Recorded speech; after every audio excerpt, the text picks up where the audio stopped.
네, 오늘은 요한복음 9장 1절에서 12절 맹인이었던 자를 구원하시다라는 제목으로 우리 함께 하나님의 말씀을 나누기를 원합니다.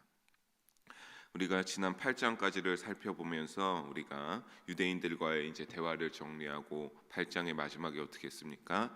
유대인들이 예수님을 죽이려고 하자 예수님은 거기에서 자리를 피하시는 것으로 8장은 마무리되었습니다. 그리고 오늘 9장에서는 이제 다른 상황이 전환되어서 새로운 모습들이 등장하고 있습니다. 우리가 그런데 1절에 보면 예수와 제자들이 한 사람을 만나게 되는데 그는 어떠한 자였습니까? 1절에 보게 되면 날 때부터 맹인이었던 자여서 앞을 평생 보지 못하고 살아온 자였습니다. 그 사람을 예수님과 제자들이 만나게 되었습니다. 제자들은 예수님에게 그 맹인을 보면서 그 맹인에 대해서 질문을 합니다. 우리 2절을 함께 읽어보겠습니다. 제자들이 물어 이르되 라삐어,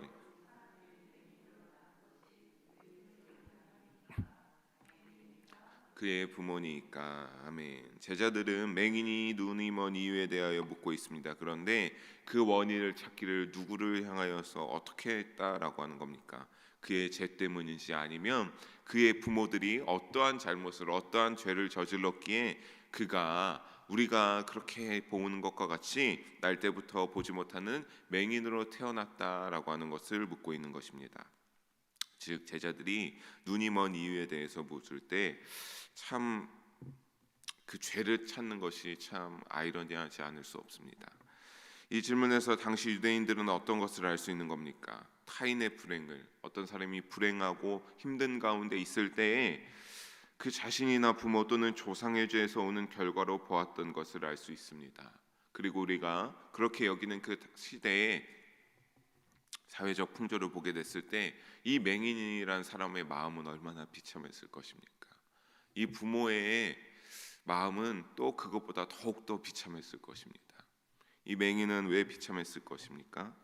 자신이 맹인이 되고 싶어 그렇게 된 것이 아닌데 사람들의 시선으로 인하여 어떻게 되었다? 자기가 죄를 지어 내가 이렇게 맹인으로 내 앞을 못 보는 맹인으로 태어날 수밖에 없었다라고 하는 그러한 마음으로 살아왔다라고 하는 것이죠. 그리고 또 그 부모는 어떻겠습니까? 그러한 상황과 그 자녀를 보면서 얼마나 부모로서 참 마음이 아프고 얼마나 남에게 말하지 못할 그러한 상황들이 많이 겪으면서 지내지 않았겠습니까? 참 아무 잘못 없이 맹인으로 태어났다는 이유로 숨죽여 살아야 하는 상황이 너무나 그 맹인에게 또 그 가정의 부모들에게 너무나 힘들었을 것입니다. 물론 그런데 죄 때문에도 이러한 상황이 올 수 있습니다. 죄를 지음으로 말미암아 내가 생각지 못한 어려운 일들이나 환난을 만날 수도 있습니다. 특히나 조상들이 지은 죄를 그대로 따라갈 경우 주님이 그 죄에서 회개할 수 있도록 불행한 일을 겪게 하시거나 그러한 어떤 이러한 일들을 하십니다. 하지만 우리가 중요하게 알아야 할 것은 누군가 그와 같은 불행한 삶을 살고 있다라고 해서 불행을 당했다라고 해서 그가 꼭 죄를 범하였기 때문은 아니라는 것입니다. 대표 인물로 누가 있겠습니까? 바로 우리가 너무나 잘 아는 큰 하루아침에 큰 불행을 겪은 욥이 있지 않습니까? 욥은 큰 불행을 겪었습니다. 한날 아침에 자신의 자녀들이 싹 다 죽고 그리고 모든 것을 다 재산을 잃게 되고 그 아내는 뭐라고 합니까? 욕을 하면서 욥을 떠나가지 않습니까? 얼마나 큰 불행이고 얼마나 비참합니까? 하지만 그것은 무엇이었습니까? 주님이 그의 믿음과 신앙의 삶을 더욱 성장시키려고 했던 하나님의 놀라운 섭리가 거기에 포함되어 있지 않았습니까? 사랑하는 성도 여러분, 누군가 죄를 지었다 해도 설령 우리에게 정죄할 자격은 없습니다. 왜냐하면 우리도 똑같은 죄인의 모습이 내 이 가운데 여전히 존재하고 있기 때문입니다. 다만 사랑으로 어떠한 이가 죄에 빠져 있거나 거기서 좀 하나님의 신앙의 길에서 잘못된 모습으로 살아가고 있다 할 때 여러분 정죄하기보다 그 사람을 권면하고 사랑으로 품어서 죄에서 돌이켜 올바른 길을 걷게 할 수 있도록 도움의 손길과 말을 먼저 건넬 수 있는 그런 우리 영의 성도님들이 되시길 주님의 이름으로 부탁드리겠습니다. 예수님은 제자들이 이러한 어리석은 질문에 대하여 3절에 대답하십니다. 우리 3절을 함께 읽어보겠습니다. 예수께서 대답하시되 이 사람이나 그 부모의 죄로 인한 것이 아니라 십니다. 아멘. 그가 맹인이 된 것은 결코 죄 때문이 아니라는 것입니다. 하나님의 일을 나타낼 것이기에 그렇다고 예수님은 가르쳐 주셨습니다. 즉 예수님이 이적을 보이사 오히려 하나님의 영광을 나타내는 기회도 될 수 있다라고 하는 것입니다. 그와 함께 이어서 예수님은 묘한 말씀을 말씀하십니다. 우리 4절과 5절을 함께 읽어보겠습니다. 때가 아직 낮음에 나를 보내신 이의 일을 우리가 하여야 하리라. 밤이 오리니 그때는 아무도 일할 수 없느니라. 내가 세상에 있는 동안에는 세상의 빛이로라. 아멘. 예수님은 밤이 오면 그때는 아무도 일할 수 없으니 아직 낮은 때에 열심히 감당해야 할 일을 해야 한다라고 말씀하셨습니다. 그러면서 세상에 있는 동안에는 세상의 빛이리라라고 그 제자들에게 선포하며 알려주고 있습니다. 사랑하는 여러분, 이것에 대하여서 두 가지로 살펴볼 수 있습니다. 첫째는 뭡니까? 곧 십자가에 달리실 때가 임박했음을 말하고 있습니다.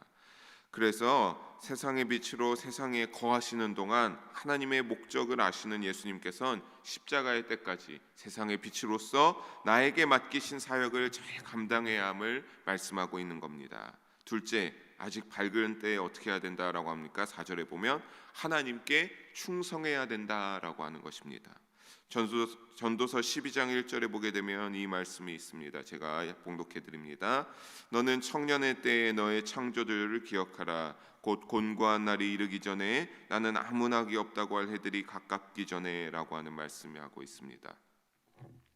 청년의 때에 뭐를 하라라고 하는 겁니까? 너의 창조주를 기억하라라고 하는 겁니다.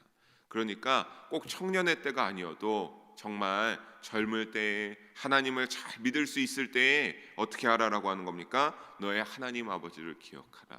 너를 위하여서 죄 대언돼서 돌아가신 예수 그리스도를 기억하고 그 십자가를 너희가 잘 기억해야 된다라고 하는 겁니다. 눈이 잘 밝아 잘 볼 수 있을 때에 하나님께 최선을 다하여서 믿음으로 충성을 다하라는 소리입니다. 사랑하는 성도 여러분, 사람은 언젠가 정해진 때가 있습니다. 그것이 어떻게 불의의 사고일지 어떠일지 우리는 알 수 없고 하나님이 원하시는 때가 언제인지 알 수 없지만 우리는 언젠가 정해진 것은 무엇입니까? 하나님이 원하시는 하나님을 부르는 때, 하나님이 부르시는 내 영혼의 때에 내가 하나님 앞에 서게 된다라고 하는 것이죠. 그리고 그때 우리는 어떻게 되는 것입니까? 이 땅에서의 우리의 나그네의 여정은 끝이 나게 되는 것입니다. 그런데 오늘 말씀에 예수님께서 뭐하라고 하는 겁니까? 너희가 그럴 때에 최선을 다해서 하나님을 믿음으로 잘 믿고 섬기라고 하는 것입니다.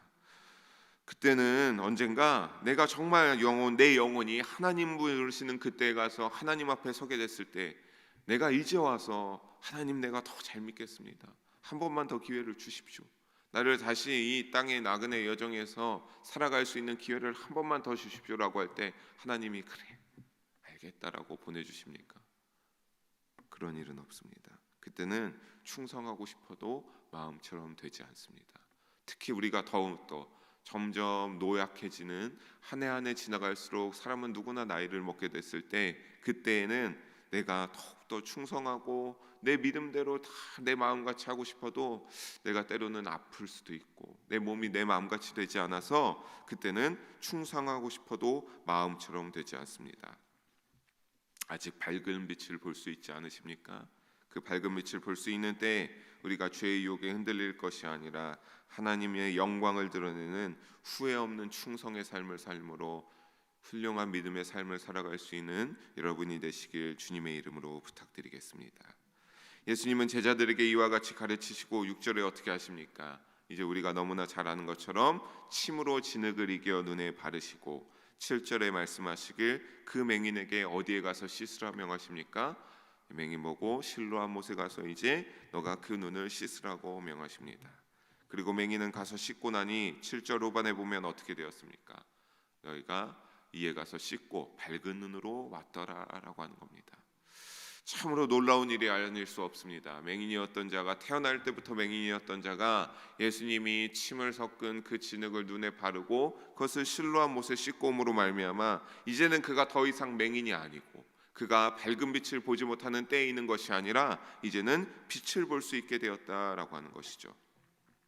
그런데 7절 중간에 우리가 보게 되면 가로를 치고 무엇이 나오고 있습니까? 실로암의 뜻이 나오고 있습니다. 실로암은 번역하면 보냄을 받았다는 뜻이라고 합니다.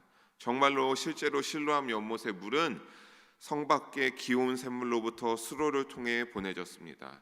그런데 여러분, 그것보다 중요한 것은 우리가 이 이후에 보냄을 받았다는 뜻이라 이후에 이 맹인이 어떻게 되었습니까?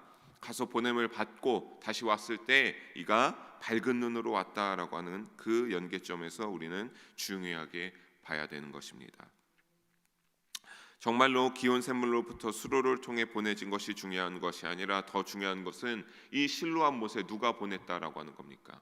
이 맹인에게 예수님이 보내셨다라고 하는 겁니다. 예수님이 보냄을 받았는데 예수님께 보냄을 받았습니다. 그 누구 다르니 어떠한 유대인의 제사장이요 바리새인이요 어떤 그런 것이 아니라 예수님께서 이 맹인에게 침을 즐기겨 눈에 바르시고 예수님이 실로암 못으로 보내셨다라고 하는 겁니다. 이 맹인은 실로암 못에 보냄을 받았습니다. 그리고 그 실로암으로 보냄을 받음으로써 눈이 떠지는 빛에 이르게 된 것처럼 모든 사람이 그리스도에 의해 하나님의 나라의 보냄을 받아야만 한 사람도 빠질 수 없이 구원에 이를 수 있음을 암시하고 있는 것입니다. 그리스도의 구속 은혜를 받아 영생의 자리로 한 번도 빠짐없이 우리 영의 성도님들이 나아가시기를 주님의 이름으로 축원합니다. 맹인은 이제 더 이상 맹인이 아닙니다. 8절의 일을 보고 그의 처지를 알던 사람들은 깜짝 놀라게 됩니다. 맹인이어서 아무것도 할 수 없어 구걸하는 모습을 보고 많은 사람들이 보고 너무나 잘 알고 있었기 때문입니다. 9절에도 그 구걸하던 맹인이 맞느냐, 그 맹인이 아니라 비슷하게 생긴 사람이 아니냐라고 하는 의견들이, 그 맹인을 봐온 그 사람들이 의견들이 분분합니다. 그런 그들을 향하여서 맹인은 뭐라고 말하고 있는 겁니까? 내가 맞다라고 하는 겁니다. 내가 그다. 내가 그 맹인이었던 보지 못하던 자가 내가 이제 눈을 뜨게 되었다라고 그 의견이 분분한 사람들에게 알려줍니다. 사람들은 10절과 같이 어떻게 눈이 떠졌는지 묻고 있습니다. 아니 그렇다면 너가 어떻게, 장인이었던 너가, 맹인이었던 너가, 앞을 보지 못한 너가 눈을 떴느냐? 그 물음에 11절에 눈뜬 자가 대답하기를 뭐라고 합니까? 예수라는 그 사람이, 예수님을 잘 모르십니다. 예수님을 잘 모르는데 예수라는 그 사람이 내 눈을 뜨게 해주었다라고 합니다. 또 이어서 12절에 보게 되면 뭐라고 합니까? 사람들이 그럼 그가 어디 있냐고 묻자 뭐라고 합니까? 알지 못하노라라고 대답합니다. 12절에서 나는 어디 있느냐 사람들이 물을 때 내가 그 맹인이었던 자가 눈을 뜬 자가 말하길 알지 못하겠다라고 대답합니다. 그는 이제 더 이상 맹인이 아닙니다. 예수님의 말대로 실로암 못에 가서 지지긴 진흙을 물로 씻고 왔을 때 그는 이제 어둠에 빠진 자가 아니라 빛을 볼 수 있고 볼 수 있게 되는 놀라운 체험을 경험한 자였습니다. 왜냐하면 예수님이 어둠만 볼 수 있었던 그의 눈을 뜨게 하시고 빛으로 돌려놓았기 때문이었습니다. 하지만 그는 결정적으로 무엇을 했습니까? 예수라는 자라 하는, 예수라는 그 사람이 내 눈을 뜨게 해주었다. 어디 있는지는 모르겠다. 그냥 그 사람이 나에게 와서 내 눈에 흙을 바르고 뜨게 해주었다라고 하는 말만 한 걸 보면 그가 어떠함을 알 수 있습니까? 그 은혜에 대하여 예수님을 기억하고 감사드리러 가지 않은 것입니다. 태어날 때부터 보지 못하던 자가 보게 된 것은 참으로 큰 기적입니다. 그리고 정말 오늘 제목과 같이 맹인이었던 자를 예수님께서 구원하셨습니다. 그런 은혜를 주님께 받은 사람이 있다면 그 이야기를 오늘 말씀과 같이 오늘 우리가 살아가는 여기에 모인 우리 누구나, 또 온라인으로 하시는 누구나 그러한 이야기를 듣게 된다면 우리는 어떻겠습니까? 너무나 놀랍지 않겠습니까? 어떻게 평생 저렇게 보지 못하다 살다가 죽게 될 것 같은 사람이 어떻게 저렇게 앞을 보게 됐을까? 참으로 놀라운 일이다. 참 대단하다라고 하면서 놀라울 겁니다. 하지만 그가 다시 보게 되었음에도 예수를 주로 고백하지 않고 예수라 하는 자라 칭하며 적극적으로 예수님을 찾아가 감사의 고백을 올려드리지 않았다라고 하는 것은 육신의 눈은 떠지는 이적을 경험했으나 아직 그의 믿음의 영적인 눈은 떠지지 않았음을 알 수 있습니다. 사랑하는 성도 여러분, 말씀을 정리합니다. 우리가 이처럼 눈에 보이게 되는 크나큰 은혜를 경험했어도 내 믿음과 영혼 가운데 영적인 시야가 주님을 향해 떠지지 않았다면 아무 소용이 없는 것입니다. 중심을 보신다고 하신 주님은 우리의 내면을 보십니다.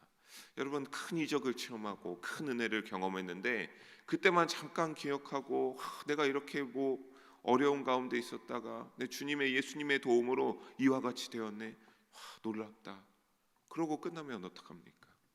그것이 일생일대 크나큰 은혜의 사건이 되어야 하는 것 아니겠습니까? 그래야지 맹인이었던 자가 구원받은 그것이 참으로 놀라운 그 영혼까지 구원받는 일이 되는 것 아니겠습니까? 영혼의 눈이 떠져 주님을 바라보는 영적인 시선이 중요함을 잊지 마시길 소망합니다. 이 맹인이었던 자가 이어서 뒤에 보게 되면 결국에는 예수님이 이를 통하여서 하나님의 영광을 드러내겠다라고 하는 오늘 본문의 말씀처럼 이 맹인이 결국에는 예수를 구주로 인정하고 예수를 믿게 되는 일을 우리가 이 9장을 끝까지 살피면서 보게 되겠지만, 오늘 말씀에 통하여서 우리가 알 수 있는 것은 우리의 믿음을 뜨게 해주시기를 간절히 사모해서, 사랑하는 여러분, 나그네와 같은 이 땅의 삶 속에서 주님과 교제하며 영생의 삶인 천국에 들어가는 진정한 구원의 축복을 누리시기를 주님의 이름으로 정말 간절히 축원드리겠습니다. 기도하시겠습니다. 사랑의 하나님 아버지, 오늘도 주님께서 도우시고 함께 하심을 감사를 올려드립니다. 하나님 아버지, 언제나 우리의 삶 가운데서 주님을 알기를 더욱더 소원합니다. 더욱더 주님과 가까이 할 수 있기를 소원합니다. 아버지, 그를 통하여서 나의 눈 가운데, 나의 영혼 가운데 내 영적인 눈이 뜨여지기를 원하오니 아버지, 도우시고 함께하여 주시옵소서. 아버지, 그를 통하여서 맹인이었던 자가 구원하신 그 육체적인 일을 경험하는 것과 같이 우리 역시 그 믿음을 경험했사오니 아버지, 우리는 그것뿐만 아니라 내 영혼까지 주님을 향하여서 예수 그리스도를 인정하고 살아가는 우리가 되어서 우리의 삶 가운데 언제나 주님과 함께 동행하는 우리의 삶의 자리가 되게 하여 주시옵소서. 사랑이 많으신 예수님의 이름으로 기도합니다. 아멘.